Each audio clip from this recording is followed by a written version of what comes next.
আসসালামু আলাইকুম। দেখেন এই যে তিস্তা ব্রিজের পানি হলো এটা, দেখেন স্রোত দেখেন কিভাবে যাচ্ছে।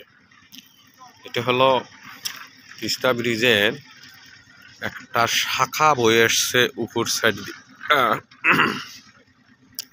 এটা হলো সেই শাখাটা, এই শাখা এখানে এসে বন্ধ হয়ে গেছে দেখেন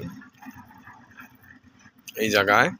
তারপরে এখানে যে বস্তাগুলো পালিয়েছে এই দিক দিয়ে নদীটা বয়ে গেছিল, এই দিক দিয়ে বস্তা মানে বড় বড় লম্বা লম্বা বস্তা ফেলার পরে এরা এই সাইড দিয়ে নদীটা বান দেওয়ার পরে আবার এই সাইডে চলে আসছে। দেখেন এই যে এখানে আসে ডাইরেক্ট ধাক্কাটা লাগতেছে, এখানে আগা পরে এই সাইড দিয়ে পানিগুলো এখান থেকে বাইরে হচ্ছে, এই দিক দিয়ে আবার বের হয়ে চলে যাচ্ছে। আর এটা হলো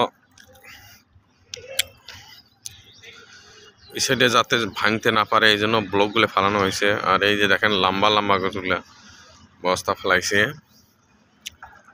এটা হলো দ্বিতীয় পিলার যেটা দেখাচ্ছি, এটা হলো তৃতীয় পিলার। আমি যে পিলারের ধারে দাঁড়িয়ে আছি এটা হচ্ছে তৃতীয় পিলার, আর এটা চতুর্থ পিলার।